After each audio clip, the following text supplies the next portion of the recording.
یا تو بیوی سے تعلق قائم کر لیں یا پھر اسے طلاق دے دیں۔ اسے 4 مہینے سے زیادہ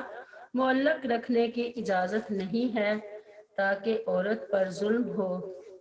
سیدنا انس رضی اللہ عنہ بیان کرتے ہیں کہ ازواج مطہرات نے دنیا کے ساز و سامان کا مطالبہ کیا تو رسول کریم صلی اللہ علیہ وسلم نے ناراض ہو کر 1 مہینہ کے لیے ان کے پاس نہ جانے کی قسم کھا لی۔ آپ صلی اللہ علیہ وسلم کے پاؤں میں موچ آ گئی تھی، لہٰذا آپ صلی اللہ علیہ وسلم اپنے ایک بالا خانے میں فروکش ہو گئے اور وہاں 29 دن رہے۔ پھر آپ صلی اللہ علیہ وسلم اپنی بیویوں کے پاس جانے کے لیے اترے تو لوگوں نے کہا، اے اللہ کے رسول صلی اللہ علیہ وسلم، آپ نے تو 1 مہینہ کی قسم کھائی تھی، ابھی تو 29 دن ہوئے ہیں۔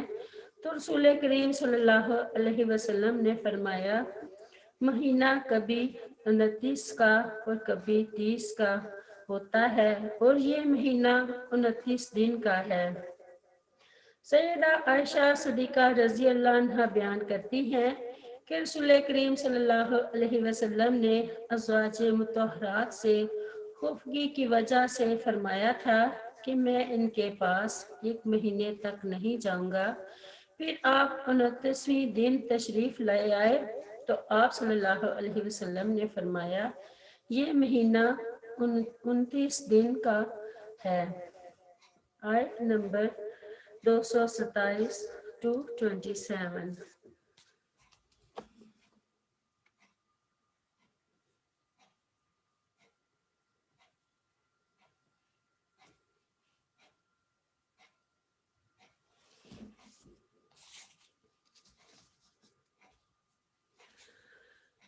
وَإِنْ اور اگر عزم طلاق کا وہ عزم کر لیں طلاق کا، فَإِنَّ اللَّهَ تو بے شک اللہ تعالیٰ سمیع علیم خوب سننے والا خوب جاننے والا ہے۔ اگر شوہر مدت گزرنے کے بعد طلاق کا ارادہ کر لیتا ہے اور ایسا کر گزرتا ہے تو ٹھیک ہے، ورنہ حاکم وقت اسے مجبور کرے گا کہ یا تو وہ میل ملاپ کر لے یا طلاق دے دے۔ سیدنا عبداللہ بن عمر رضی اللہ عنہ بیان کرتے ہیں کہ 4 مہینے گزر جائیں تو اسے قاضی کے سامنے پیش کیا جائے گا جہاں تک کہ وہ طلاق دے دے، اور طلاق اس وقت تک نہیں ہوتی جب تک طلاق دی نہ جائے۔ آیت نمبر 228-28۔ والمطلقات اور مطلقہ عورتیں یتربصن انتظار میں رکھیں بانفسہن اپنے آپ کو ثلاثات تا 3 قروء حیض تک، ولا یحل اور نہیں ہے حلال لہن واسطے ان کے لیے ان یکتمن کہ وہ چھپائیں ما اس کو جو خلق اللہ پیدا کیا اللہ تعالیٰ نے فی ارحامہن ان کے رحموں میں، ان اگر کننا وہ ہیں یؤمننا ایمان رکھتی باللہ اللہ تعالیٰ کے ساتھ، والیوم الآخر اور آخرت کے دن کے ساتھ،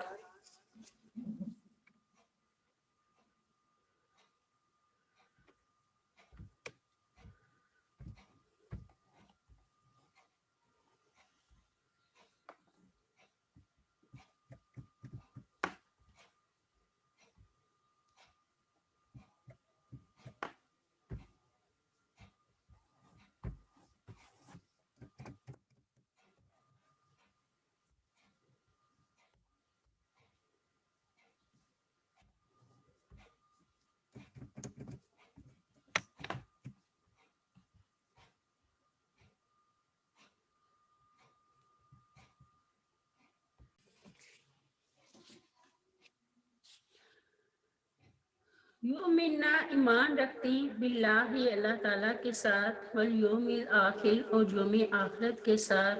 وبعولاتہن اور ان کے خاوند احق کو زیادہ حقدار ہیں بردہنہ ان کو لٹا لینے کے، فی ذالکہ اس مدت میں، ان اگر ارادو وہ ارادہ رکھیں اصلاح کا، ولاہنہ اور ان عورتوں کا حق ہے خامدوں پر، مثلو مانند الذی اس کے جو خامدوں کا حق ہے، علیہن ان عورتوں کے ذمے، بالمعروف دستور کے مطابق، وللرجال اور مردوں کو، علیہن ان پر، درجات ایک فضیلت ہے، واللہ اور اللہ تعالی عزیز بڑا غالب، حکیم خوب حکمت والا ہے۔ والمطلقات یتربصن بانفسہن ثلاثۃ قروء، اس آیت میں اللہ تعالیٰ نے ان متعلقہ عورتوں کی عدت بیان فرمائی ہے جن کے ساتھ دخول ہو چکا ہو اور انہیں حیض آتا ہو، کہ وہ 3 حیض تک اپنے رب آپ کو روکے رکھیں، یعنی جب ان کے شوہر انہیں طلاق دے دیں تو طلاق کے بعد 3 حیض تک انتظار کریں، اور اس کے بعد اگر وہ چاہیں تو شادی کر لیں۔ سیدنا عبداللہ بن عمر رضی اللہ عنہ بیان کرتے ہیں کہ میں نے رسول اللہ صلی اللہ علیہ وسلم کے دور میں اپنی بیوی کو ایسی حالت میں طلاق دی کہ وہ حالت حیض میں تھی۔ سیدنا عمر رضی اللہ عنہ نے اس بارے میں رسول کریم صلی اللہ علیہ وسلم سے دریافت کیا تو آپ صلی اللہ علیہ وسلم نے فرمایا، اسے حکم دو کہ وہ اس سے رجوع کرے، پھر اسے چھوڑے رکھے جہاں تک کہ وہ پاک ہو جائے، پھر حائضہ ہونے کے بعد پاک ہو تو چاہے اسے روک لے اور چاہے تو اسے چھونے سے پہلے طلاق دے دے۔ سیدنا عبداللہ بن مسعود رضی اللہ عنہ بیان کرتے ہیں، طلاق سنت یہ ہے کہ بیوی کو ایک طلاق اس حالت میں دے کہ وہ پاک ہو اور اس پاکی میں جمع نہ کیا ہو، پھر جب وہ حائضہ ہو اور دوبارہ پاک ہو تو دوسری طلاق دے، پھر جب وہ حائضہ ہو اور تیسری بار پاک ہو تو تیسری طلاق دے، پھر وہ عورت اس کے بعد ایک حیض مزید عدت میں بیٹھے۔ ابو صحبہ نے سیدنا عبداللہ بن عباس رضی اللہ عنہ سے دریافت کیا، کیا آپ جانتے ہیں کہ رسول کریم صلی اللہ علیہ وسلم اور ابو بکر رضی اللہ عنہ کے عہد میں اور عمر رضی اللہ عنہ کی امارت کے ابتدائی 3 سالوں میں 3 طلاقیں ایک شمار ہوتی تھیں؟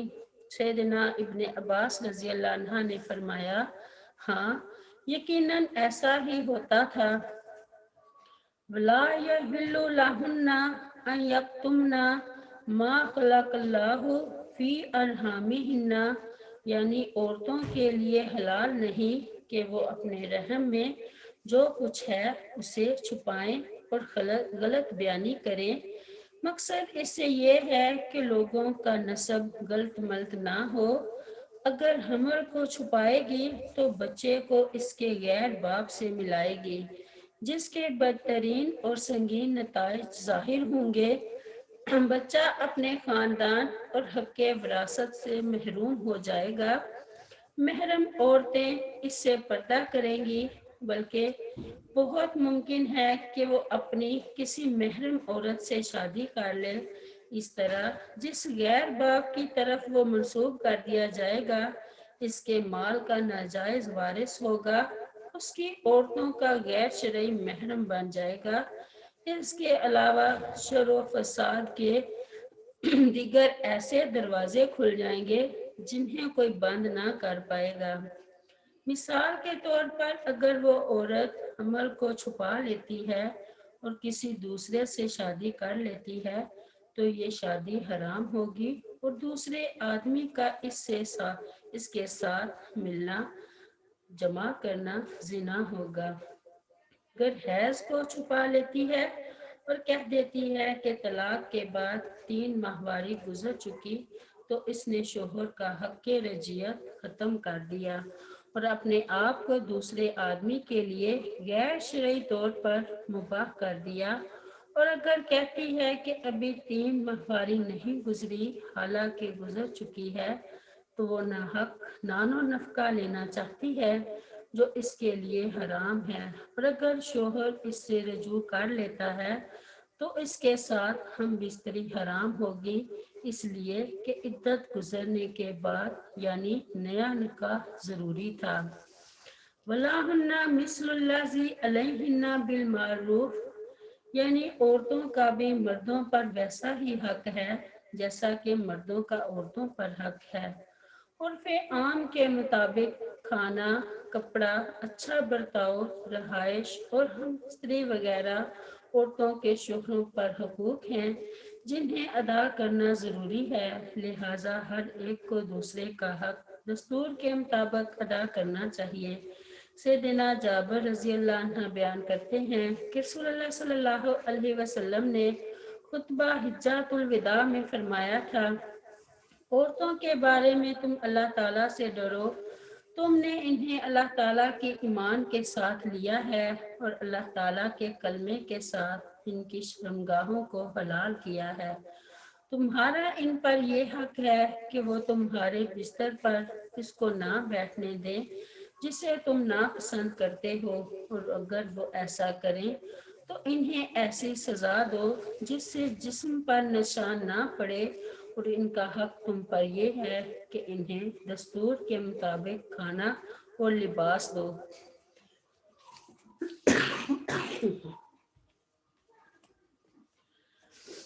حکیم بن معاویہ کشری اپنے باپ معاویہ بن حیدہ کشری رضی اللہ عنہ سے روایت کرتے ہیں، وہ کہتے ہیں میں نے کہا اے اللہ کے رسول صلی اللہ علیہ وسلم، ہم میں سے کسی کی بیوی کا اس پر کیا حق ہے؟ آپ صلی اللہ علیہ وسلم نے فرمایا یہ کہ جب تم کھانا کھاؤ تو اسے بھی کھلاؤ، جب تم لباس پہنو تو اسے بھی پہناؤ، اس کے چہرے پر نہ مارو، اسے گالی نہ دو اور اس سے قطع تعلق نہ کرو مگر گھر ہی میں۔ وَلِرِجَالِ عَلَيْهِنَّ دَرَجَاتٌ، یعنی مقام و مرتبہ، اطاعت کا حق رکھنے میں، خرچ کرنے میں، فطری قوتوں میں، میراث میں، طلاق، رجوع کا حق رکھنے، مصلحتوں کے قیام اور دنیا و آخرت کے شرف کے اعتبار سے مردوں کو عورتوں پر فضیلت حاصل ہے۔ ارشاد باری تعالیٰ ہے الرجال قوامون علی النساء بما فضل اللہ بعضهم علی بعض وبما انفقوا من اموالہم۔ سورۃ النساء میں اللہ تعالیٰ فرماتے ہیں مرد عورتوں پر نگران ہیں اس وجہ سے کہ اللہ تعالیٰ نے ان کے بعض کو بعض پر فضیلت عطا کی، اور اس وجہ سے کہ انہوں نے اپنے مالوں سے خرچ کیا۔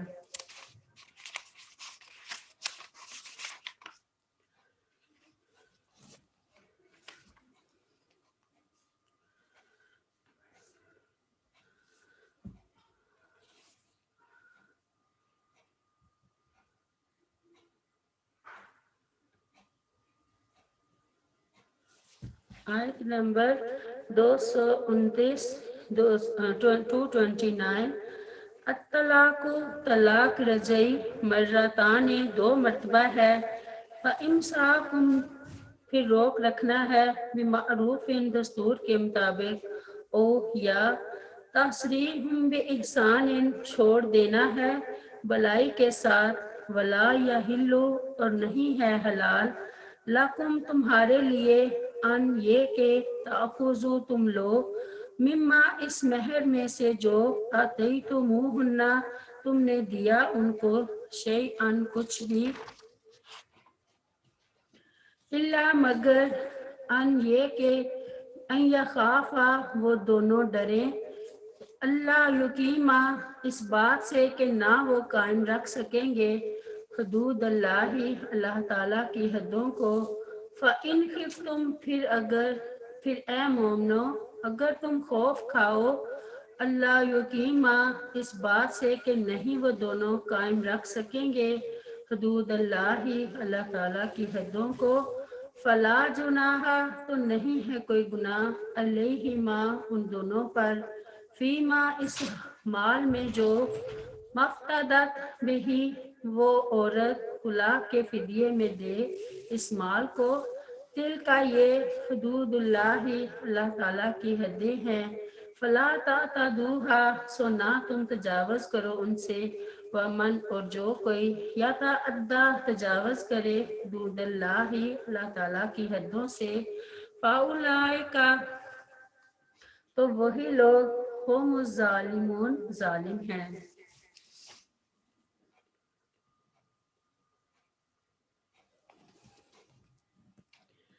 الطلاق مرتان فامساک بمعروف او تسریح باحسان یعنی وہ طلاق جس میں خاوند کو عدت کے اندر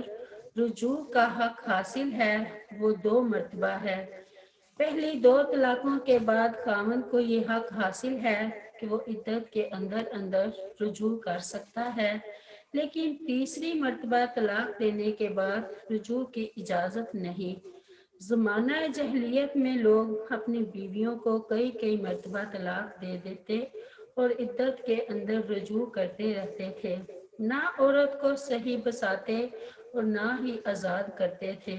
اس سے مقصد ان کا یہ ہوتا تھا کہ بیوی کو تنگ کیا جائے تو اللہ تعالیٰ نے جاہلیت کے اس دور کو ختم کرنے کے لیے 2 بار رجوع کا حق دے دیا اور تیسری بار بالکل ان کا رشتہ ختم کر دیا اس آیت کریمہ میں اللہ تعالیٰ نے الطلاق مرتان فرمایا ہے اور لفظ مرتان مراتن کا تثنیہ ہے جس کا مطلب واضح ہے کہ طلاق 2 مرتبہ ہے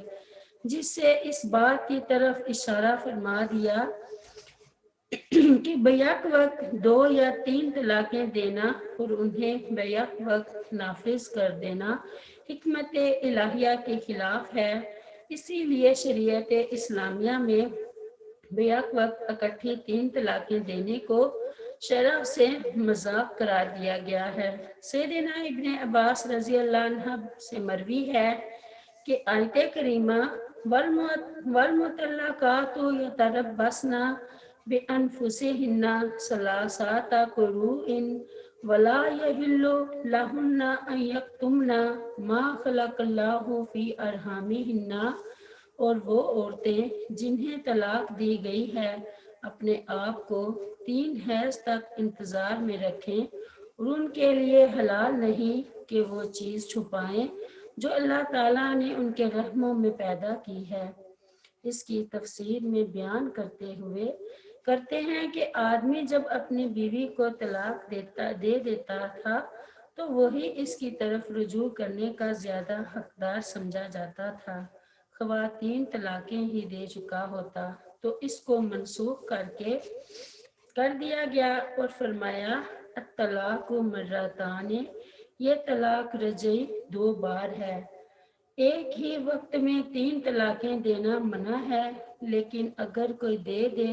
تو ایک ہی طلاق واقع ہوگی سیدنا عبداللہ بن عباس رضی اللہ عنہ بیان کرتے ہیں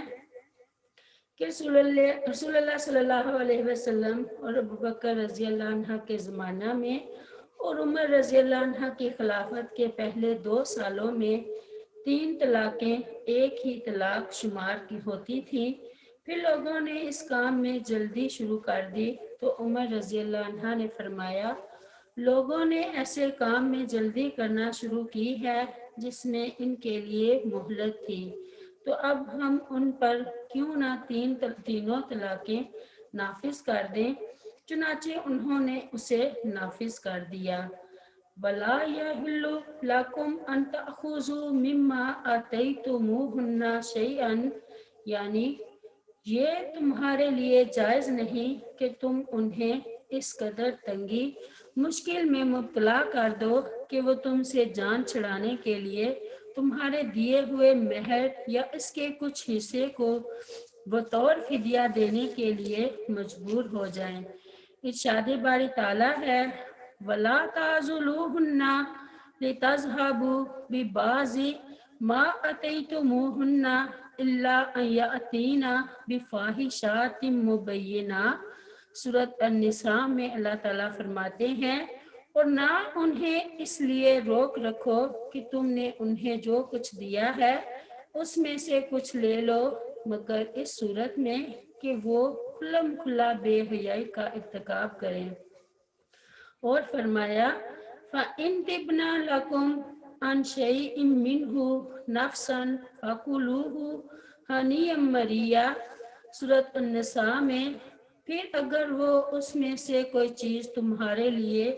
چھوڑنے پر دل سے خوش ہو جائیں تو اسے کھا لو، اس حال میں کہ وہ مزیدار خوشگوار ہے۔ فَإِنْ خِفْتُمْ أَلَّا يُقِيمَا حُدُودَ اللَّهِ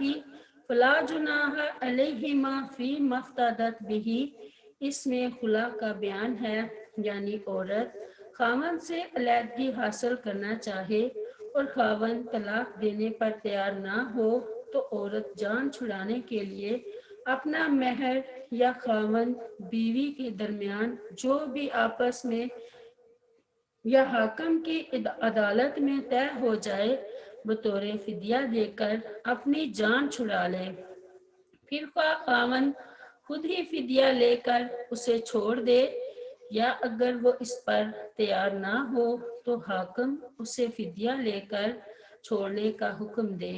اگر وہ نہ مانے تو عدالت نکاح فسخ کر دے۔ چونکہ یہ در حقیقت طلاق نہیں بلکہ عورت کی طرف سے علیحدگی کا مطالبہ ہے، اس لیے اسے خلا کہتے ہیں۔ اس کی عدت ایک حیض ہے۔ بلا وجہ خلا کا مطالبہ شریعت میں نہایت ناپسندیدہ عمل ہے۔ سیدنا ثوبان رضی اللہ عنہ سے روایت ہے کہ رسول کریم صلی اللہ علیہ وسلم نے فرمایا جو عورت بلا وجہ اپنے شوہر سے طلاق کا مطالبہ کرے تو اس پر جنت کی خوشبو حرام ہے۔ حبیبہ بنت سہل انصاریہ رضی اللہ عنہ سے روایت ہے کہ وہ ثابت بن قیس رضی اللہ عنہ کے عقد میں تھی۔ ایک دن رسول اللہ صلی اللہ علیہ وسلم صبح کے وقت گھر سے باہر تشریف لائے تو آپ صلی اللہ علیہ وسلم نے اندھیرے میں اسے دروازے کے پاس پایا تو فرمایا یہ کون ہے؟ انہوں نے عرض کی اے اللہ کے رسول میں حبیبہ بنت سہل ہوں۔ آپ صلی اللہ علیہ وسلم نے فرمایا کیا بات ہے؟ انہوں نے اپنے شوہر کا نام لیتے ہوئے عرض کی اے اللہ کے رسول میں اور ثابت بن قیس رضی اللہ عنہ اکٹھے نہیں رہ سکتے۔ جب ان کے شوہر ثابت بن قیس آئے تو نبی کریم صلی اللہ علیہ وسلم نے فرمایا یہ حبیبہ بنت سہل ہیں، انہوں نے یہ بات کی ہے۔ حبیبہ نے عرض کی اے اللہ کے رسول صلی اللہ علیہ وسلم انہوں نے جو مجھے مہر دیا تھا وہ سب میرے پاس موجود ہے۔ رسول کریم صلی اللہ علیہ وسلم نے ثابت بن قیس سے فرمایا اپنا مال ان سے لے لو۔ چنانچہ ثابت رضی اللہ عنہ نے اپنا مال لے لیا اور یہ اپنے والدین کے گھر میں بیٹھ گئی۔ سیدنا عبداللہ بن عباس رضی اللہ عنہ بیان کرتے ہیں کہ ثابت بن قیس بن شماس رضی اللہ عنہ کی بیوی نبی صلی اللہ علیہ وسلم کی خدمت میں حاضر ہو کر عرض کرنے لگی اے اللہ کے رسول صلی اللہ علیہ وسلم مجھے ان کے اخلاق اور دین کے بارے میں کوئی اعتراض نہیں، لیکن میں اسلام میں کفر کو ناپسند کرتی ہوں۔ رسول اللہ صلی اللہ علیہ وسلم نے فرمایا کیا تم ان کا باغ واپس کر دو گی؟ اس نے عرض کی جی ہاں۔ تو رسول اللہ صلی اللہ علیہ وسلم نے ثابت بن قیس رضی اللہ عنہ سے فرمایا اپنا باغ لے لو اور اسے طلاق دے دو۔ ربیع بنت معوذ بن افرا رضی اللہ عنہ سے روایت ہے کہ انہوں نے رسول اللہ صلی اللہ علیہ وسلم کے عہد میں خلا حاصل کیا تھا تو نبی صلی اللہ علیہ وسلم نے اسے حکم دیا تھا کہ وہ ایک حیض تک عدت گزارے۔ آیت نمبر 230 to 30۔ ان طلاق کہا، پھر اگر اس خاوند نے تیسری طلاق دے دی اسے، فلا تحلو، تو نہیں وہ عورت حلال، لہو اس کے لیے، من بعد، اس کے بعد، حتیٰ یہاں تک کہ تنکیحا وہ نکاح کرے، زوجن کسی اور خاوند سے، غیرہ اس کے علاوہ، فَإِن پھر اگر طلقہا وہ بھی طلاق دے دے اس کو، فلا جناح تو نہیں کوئی گناہ، علیہما ان سابقہ میاں بیوی پر، ان یہ کہ یا تراجعا وہ دونوں باہم رجوع کر لیں،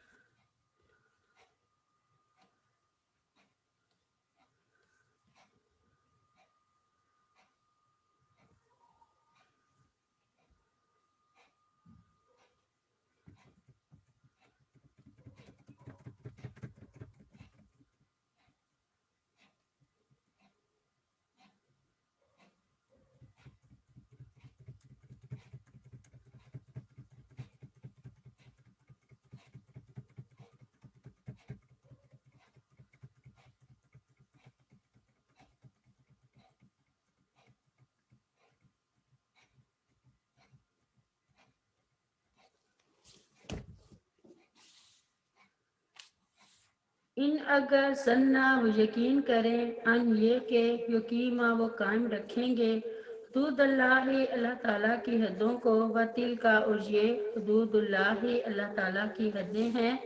یبینوہا وہ بیان کرتا ہے انہیں، لقوم ان لوگوں کے لیے، یعلمون جو جانتے ہیں۔ یعنی شوہر جب اپنی بیوی کو تیسری طلاق دے دے تو وہ عورت اس پر حرام ہو جاتی ہے، جب تک وہ کسی دوسرے مرد سے نکاح کر کے اس سے ہم بستری نہ کرے اور وہ خاوند اسے خود بخود طلاق دے دے، یا وہ فوت ہو جائے، یا ان کی بن نہ پائے اور یہ عورت کھلا لے لے، تو پھر یہ اگر پہلے خاوند سے نکاح کرنا چاہے تو کر سکتی ہے۔ اس کے برعکس لوگوں نے جو یہ طریقہ ایجاد کر رکھا ہے کہ دوسرے خاوند سے اس غرض سے نکاح کیا جائے کہ وہ پہلے خاوند کے لیے حلال ہو جائے، اور یہ دوسرا خاوند اس کے ساتھ ایک رات یا اس سے کم و بیش وقت گزار کر طلاق دے دے، تو یہ حلالہ ہے۔ اس پر اللہ اور اس کے رسول صلی اللہ علیہ وسلم نے لعنت فرمائی ہے۔ حلالہ کی غرض سے کیا گیا نکاح نکاح نہیں ہے، زنا ہے، اس نکاح سے عورت پہلے خاوند کے لیے حلال نہیں ہوگی۔ فَإِن طَلَّقَهَا فَلَا تَحِلُّ لَهُ مِن بَعْدُ حَتَّى تَنكِحَ زَوْجًا غَيْرَهُ۔ سیدہ عائشہ رضی اللہ عنہا سے روایت ہے کہ رسول اللہ صلی اللہ علیہ وسلم سے اس عورت کے بارے میں سوال کیا گیا جس سے کسی شخص نے شادی کی ہو، پھر اسے طلاق دے دی ہو،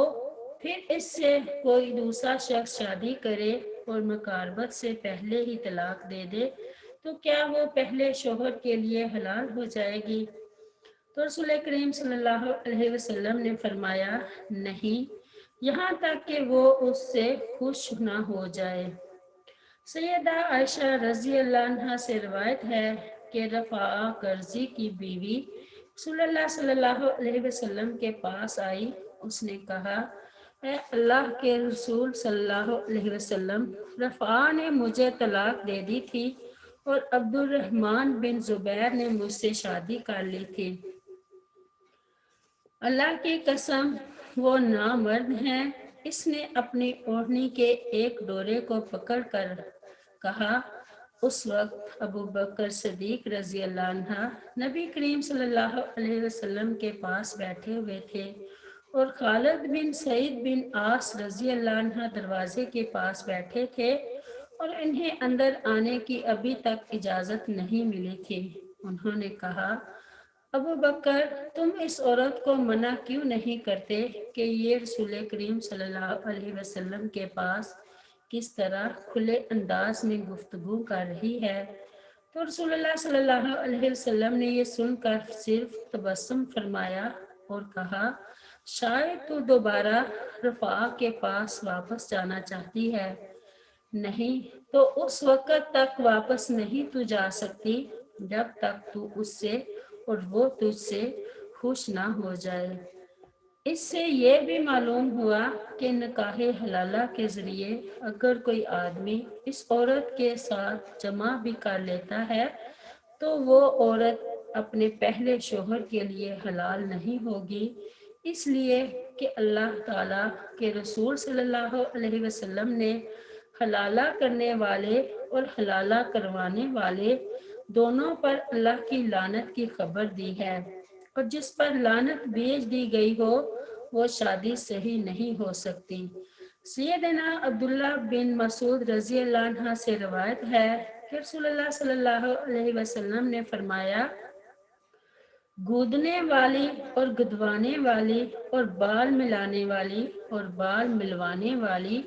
اور سود کھانے والے اور سود کھلانے والے اور حلالہ کرنے والے اور حلالہ کروانے والے، ان سب پر لعنت فرمائی ہے۔ نافع بیان کرتے ہیں کہ ایک شخص نے سیدنا ابن عمر رضی اللہ عنہ کے پاس آ کر اس شخص کے متعلق پوچھا جس نے اپنی بیوی کو 3 طلاقیں دے دی تھی اور اس کے بھائی نے اس سے مشورہ کیے بغیر اس سے نکاح کر لیا تاکہ اپنے بھائی کے لیے اسے حلال کر دے، تو کیا اس طرح وہ عورت اپنے پہلے شوہر کے لیے حلال ہو جائے گی؟ انہوں نے فرمایا، نہیں، وہ حلال نہیں ہوگی، کیونکہ اس صورت میں عورت صرف نکاح رغبت ہی سے حلال ہوتی ہے۔ یہ صورت جو تم نے بیان کی ہے اسے ہم رسول اللہ صلی اللہ علیہ وسلم کے زمانے میں زنا شمار کیا کرتے تھے۔ سبحان ربک رب العزت عما یصفون وسلام علی المرسلین والحمد للہ رب العالمین۔ السلام علیکم ورحمۃ اللہ وبرکاتہ۔